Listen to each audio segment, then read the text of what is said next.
बिस्मिल्लाहिर्रहमानिर्रहीम, अस्सलाम वालेकुम।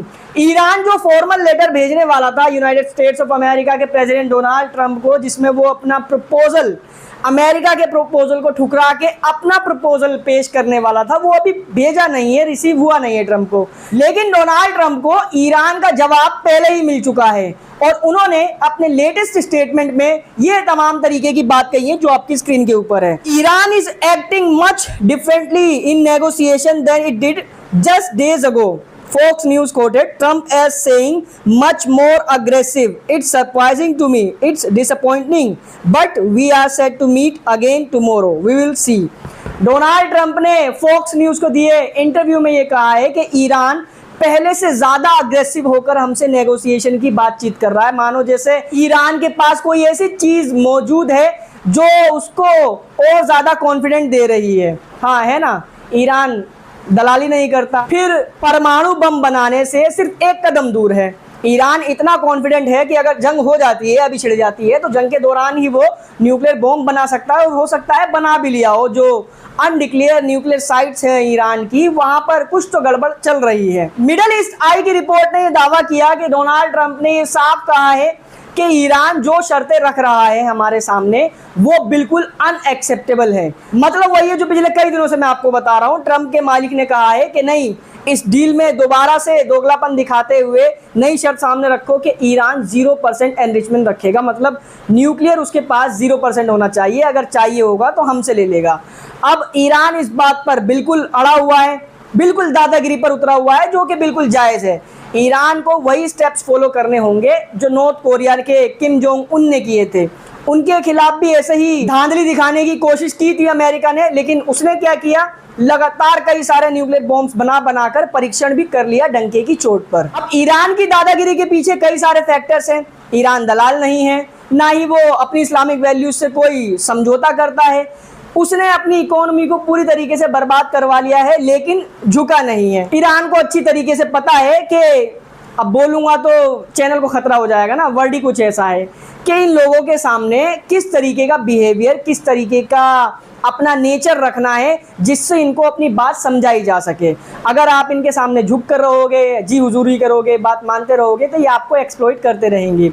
इनके सामने बस एक ही फॉर्मूला अपनाया जा सकता है, अग्रेसिव होकर रहो। और अग्रेसिव तभी रहा जा सकता है जब आपके हाथ में कोई ऐसी चीज हो जिससे आप इनको डरा सकते हो, और ईरान के हाथ में इनका टेटुआ है। इसी रिपोर्ट में अगर आप थोड़ा नीचे आओगे, स्क्रॉल करोगे, तो एक्सपर्ट्स ने यह दावा किया है कि ईरान इस न्यूक्लियर की बातचीत को और ज्यादा डिले इसलिए कर रहा है ताकि न्यूक्लियर में जो न्यूक्लियर प्रोग्राम है उसमें एडवांसमेंट हासिल कर सके। मतलब अगर कोई काम रह गया है बॉम्ब बनाने में तो उसको पूरा कर सके, जैसे जैसे इस बात को खींचता जा रहा है। अच्छा, ईरान की इस दादागिरी के पीछे क्या राज है, इतना कॉन्फिडेंट कहां से आया ईरान के पास, उसका जवाब दिया है IAEA यानी इंटरनेशनल एटॉमिक एनर्जी एजेंसी के चीफ ने।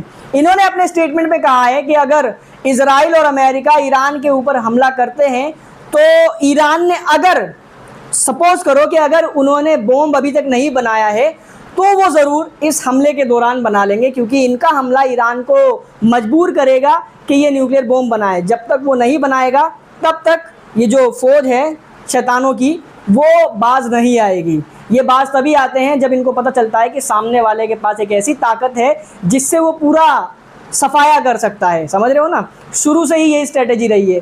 गाजा को गर्मी इसलिए दिखाई जाती है क्योंकि गाजा कमज़ोर, लाचार, डिफेंसलेस है, उनके पास कुछ है ही नहीं खुद को डिफेंड करने के लिए। हाँ, वो बात अलग है, जब ज़मीन पर उतरे हैं, गाजा में गए हैं, घुसे हैं, तो जो भी थे उनके पास छोटे मोटे हथियार, उसी से अब तक हज़ारों को बत्तख बना चुके हैं, सैकड़ों को फिन्नार कर चुके हैं। मगर वही इजराइल ईरान के ऊपर हमला करने के लिए इसलिए कॉन्फिडेंट है कि अगर मानो ईरान रिटेलिएशन में हमले करता भी है तो सिर्फ इजराइल के ही जो सोल्जर्स हैं उनका नुकसान नहीं होगा, इजराइल के साथ साथ तमाम इत्तेहादी, चाहे वो अरब के दलाल हो या अमेरिका के वो सफ़ेद जानवर, इन सब का नुकसान होगा। मिडल ईस्ट में तैनात है अमेरिका के 50,000 से ज़्यादा सफ़ेद जानवर, काले भी हैं उसमें, जो अफ्रीकी पहुँचे थे वो लंबी कहानी है। फिर अरब भी हैं जिन्होंने इनको अड्डे बना कर दिए हुए हैं अंडा देने के लिए, वो भी छिदेंगे। और इजराइल तो है ही ना, तो इनको कॉन्फिडेंट इस बात का है कि अगर हम छिदेंगे तो हमारे साथ साथ ये भी छिदेंगे, और अगर हम मारेंगे तो हमारे साथ साथ ये भी आएंगे। वहीं ईरान के इस दादागिरी वाले एटीट्यूड से सऊदी अरेबिया के साथ साथ गल्फ के कई सारे देश भी डरे हुए हैं। वजह यही है कि जब ईरान के ऊपर हमला होगा तो जाहिर है उन्हीं को यूज किया जाएगा और फिर ईरान इधर उधर पटाखे फोड़ेगा। इसलिए सऊदी अरेबिया और ओमान ने चुपके से ईरान को ये ऑफर दिया है। देखो, जैसे अमेरिका ऑफर कर रहा है कि ईरान के बाहर यानी गल्फ के ही किसी देश में एक न्यूक्लियर पावर प्लांट बना देंगे, वहाँ से जितना यूरेनियम एनरिच करके ज़रूरत होगी तुम्हें सिविलियन यूज के लिए, तुम वहाँ से ले लिया करना। इसके पीछे भी मगर मक्कारी है कि ईरान को पूरी तरीके से डिसमेंटल कर दिया जाएगा और चीज़ें आ जाएंगी इनके हाथ में, मतलब ये डायरेक्ट मालिक रहेंगे यूरेनियम पावर प्लांट्स के। क्या लगता है, अमेरिका पर जो कोई भी कभी भी भरोसा करता है उसका भरोसा कायम रहता है, अमेरिका उसके भरोसे पर खरा उतरता है। वैसे ईरान को ये बात समझाने की ज़रूरत नहीं है। दुनिया में अगर कोई सबसे ज़्यादा अमेरिका की नस पकड़ पकड़ कर भाप चुका है कि इनकी नसों में कितने तरीके के खून बह रहे हैं, वो अकेला ईरान है। बहरहाल अमेरिका और ईरान के बीच आज एक आखिरी राउंड की बातचीत होने जा रही है। आखिरी में इसलिए कह रहा हूं क्योंकि ईरान का जवाब अमेरिका को समझ में आ चुका है। ईरान मानने वाला है नहीं, पीछे हटने वाला है नहीं। तो हो सकता है कि जो आज न्यूक्लियर डील की नेगोशिएशन वाली बातचीत होगी वो आखिरी हो। अब ये बड़ा इंटरेस्टिंग होगा देखना कि एक कमज़ोर, फटीचर, गरीबी से जूझता हुआ देश ईरान, जिसके साथ उसके खुद के पड़ोसी देश यानी उसके भाई ही नहीं हैं, वो अकेला कैसे दुनिया की सुपर पावर को झुकाने में कामयाब होता है, या दुनिया की सुपर पावर एक बार फिर से अपना आतंकी चेहरा दिखाते हुए ईरान जैसे देश को, जैसे इराक, सीरिया, लीबिया वगैरह को बर्बाद किया गया, ईरान को भी बर्बाद करने पर उतरते हैं। वहीं इजराइल ने यमन के पोर्ट सिटी हुदैदा पर एक बार फिर से बड़े लेवल की एयर स्ट्राइक्स लॉन्च की है, जिसमें कितने बड़े लेवल का नुकसान हुआ है, कितने लोगों की जान गई है, अभी तक की रिपोर्ट के मुताबिक सामने नहीं आया है। मगर ये अपडेट जरूर आई है कि यमन ने भी फौरी तौर पर इजराइल के ऊपर एक बैलिस्टिक मिसाइल लॉन्च की है। इजराइल के तमाम एयर डिफेंस सिस्टम्स एक्टिव हो गए हैं। अभी तक उस मिसाइल को इंटरसेप्ट करने या गिरने की खबर नहीं आई है। वहीं गाजा डील को लेकर एक नई अपडेट ये आई है।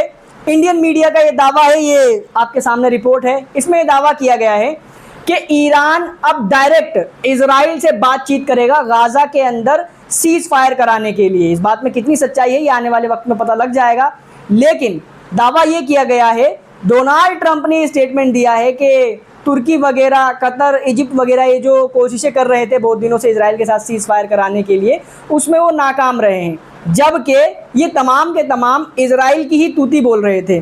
समझ रहे हो, इजराइल जो प्रपोजल रखता था अपनी शर्तों के तहत सीज फायर करने के लिए, कतर वगैरह लेकर पहुंच जाते थे गाजा के लड़ाकों के सामने, लेकिन गाजा के लड़ाके अपनी शर्तें वहां पर रख दिया करते थे, जिसकी वजह से डील नहीं हो पा रही थी। भाई एक तरफा तो डील नहीं हो सकती ना, ये तो वही वाली बात हो गई कि सामने आकर बिछ जाओ, तो वो गाजा के लड़ाके पिछले 21 महीने से एक्सेप्ट नहीं कर रहे हैं।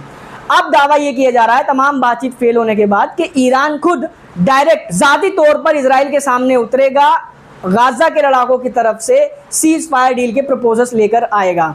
अब अगर ईरान लेकर मैदान में उतर रहा है डील को, तो आप खुद समझ सकते हो कि ईरान जो अपनी नेगोशिएशन में किसी भी तरीके का कॉम्प्रोमाइज़ नहीं कर रहा, और गाजा के लड़ाके हों या यमन के लड़ाके हों या लेबनान के लड़ाके हों, वो तमाम के तमाम जो भी डील लेकर आते हैं वो कहीं ना कहीं ईरान द्वारा ही स्पॉन्सर की जाती हैं।